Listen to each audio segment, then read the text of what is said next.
Character creation is one of my most favorite aspects of Dungeons & Dragons, both as a player and as a DM. I love almost nothing more than sitting down with another member of a table and getting excited about all the stories we could tell with this character. But one of the most frustrating things that can happen in Dungeons & Dragons is when you fall in love with a character, and no matter what, you find yourself not being able to live out that fantasy that you have tried to craft for yourself. There's a lot of talk, there's a lot of tools, there's a lot of discussions about how to make good characters, how to make good backstory, how to make good party members, how to have a great time at Dungeons & Dragons. Not gonna besmirch any of those resources. I think they have vital, important advice that anybody that is getting started in this hobby or has been around for the ages could make use of. What I am gonna talk about is a way in which I find that disappointment can be self-inflicted. And I think one of the best ways to explore this conversation about disappointment in the potential of something is to look on the other side of the screen and talk about a problem that dungeon masters have.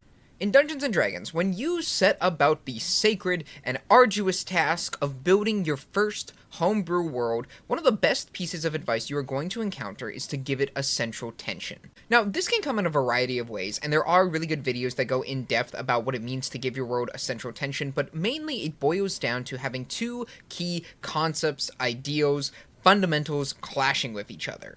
Now, most worlds will possess something like this, just with the fundamental values of order versus chaos and good versus evil. But to give it that extra little bit of spice, and to push it from being just another generic fantasy world, and have it be something that is living, breathing, unique, changing, under threat, you want to go a step beyond. So you can look at stuff like tradition versus progress, faith versus reason, individualism versus community.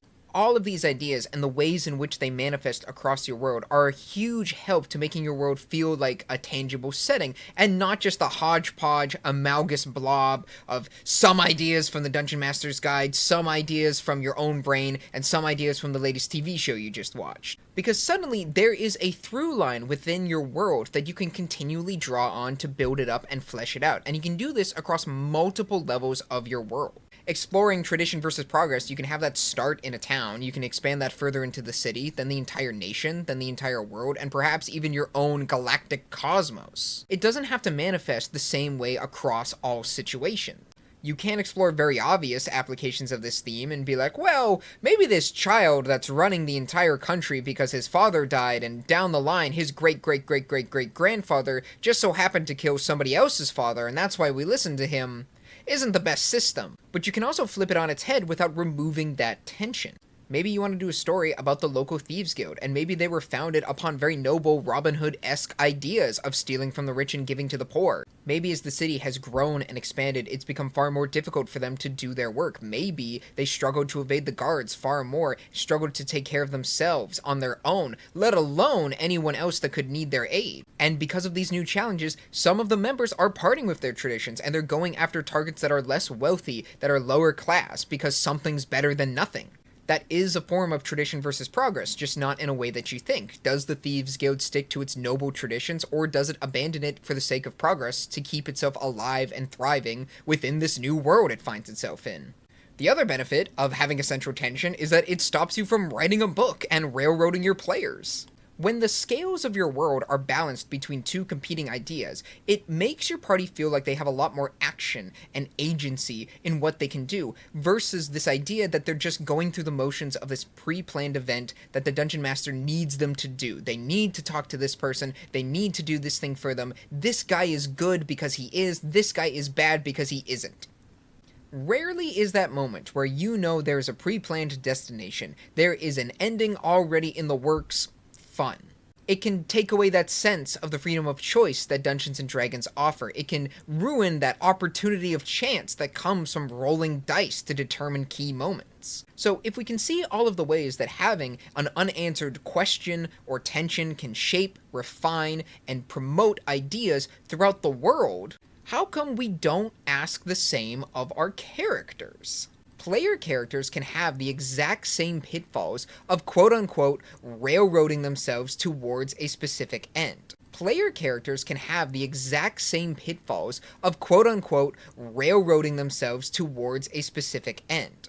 And I'm not going to say that this is like a fault or red flag of players. This is simply a consequence of getting excited about writing. When you sit down to create your character, your mind is inevitably going to wander to how they could possibly turn out. That is the point. That is the main draw for so many people that play Dungeons and Dragons. The promise of adventure and story, of change, of trials and tribulations. And Dungeons and Dragons as a game and as a franchise is nothing if not a piece of inspired fiction. There's a reason the Tolkien estate had to make sure these little guys were called halflings and not hobbits. So obviously, other stories and other story arcs are going to influence people in their character creation process. And that can come with the consequence of enjoying your character based on what you think they will become, rather than as they are. I've played in a few parties where it's very clear that someone is chasing a vision, an arc, an epilogue, some feel, some semblance of a story that they've previously enjoyed and wanted to have that for their own. And this is also compounded by the popularity and popularization of D&D through live play shows, where we see players have these really well crafted, really well executed personal stories that just feel phenomenal. And you look at that and you go, I want that. I'm guilty of this. I had a rogue that I was way too invested in the future of. I really invested most of my wants for the feel and vibe of the character based on the Tokens of the Departed ability, which you don't get till level 9. And a lot can happen between levels 1 and level 9, but if you're so dead set on reaching this realized vision of your character that you imagined from all the way before session 0, you can rob yourself of the opportunities to actually experience an authentic, chance-based Dungeons and Dragons experience. It's just like with world building. If you only imagine one story and you are determined to make that happen no matter what, no matter the dice, no matter the actions of your players, no matter the realities of their interests and enthusiasms, you're not going to end up having a good time because you are ignoring many of the key qualities that make Dungeons and Dragons a great game to begin with. Envisioning your character's future arcs will limit your opportunities because now you're chasing something down one path. You're not exploring a world. In contrast to my great failure of over-obsessing over soul trinkets with my rogue character, one of the best characters I had that I really enjoyed playing was one where I completely jettisoned my original idea for his arc. This character was a fighter. He was someone I was imagining was going to be something of a mercenary, something of a lancer. I imagined he was going to be this I'll take any job if the price is right kind of guy, and it was going to culminate in him being an Eldritch Knight to show that he's worldly and traveled and kind of dangerous because, ooh, he has magic. And what happened is that the player that I was intending to sort of bounce this character off of, that we were going to have our character sort of be foils to, had to drop out of the game. And suddenly, my Lancer had nobody to lance against, and this whole pre-envisioned arc I had in my head was gone, and I realized I didn't really know who my character was because of that. Because I didn't know him now, I didn't know who exactly he was. I only knew who I wanted him to become. And because of that, it actually took a few sessions to figure out who exactly this character was. And you know, getting to the whole point of this video, what eventually gave me that spark of inspiration to explore this character in a way that I found interesting and exciting and worked with the party came from the table itself. One of the members asked my party,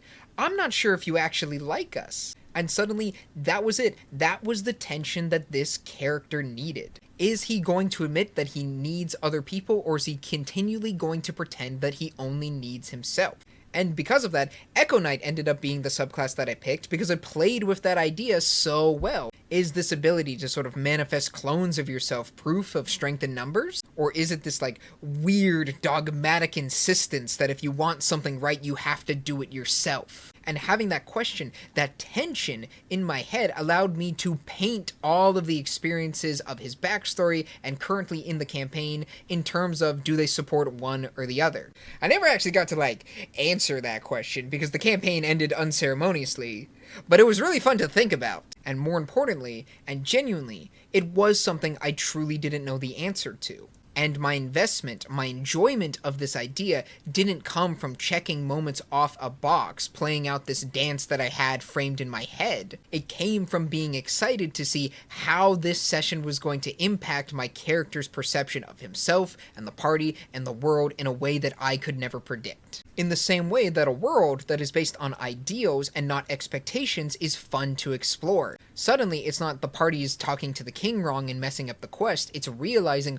where the party is going to lie on this tension that everyone around the world is subconsciously participating in, and seeing how they're going to tip the scales and get excited for what change that is going to mean for everyone's story. So if you're trying to get the most out of your character and you don't want to accidentally write yourself into a corner of expectations, don't craft your character with a surefire plan of how you hope they're going to turn out. Craft them with a question you hope they will find an answer to by the end of this story. I think that's where I'm going to leave it here for today. I really just wanted to get a quick video out. As always, I hope you enjoy what I had to say about this. Let me know what you think in the comments down below, maybe considering like, commenting, and subscribing. And of course, what are your interesting stories about discovering who your character was? Did they go exactly how you imagined? What were the great twists that you had to experience? Did a character end up surprising you in a way you never anticipated? I always love to see people's experiences and insights, and yeah, I'll see you in the next one.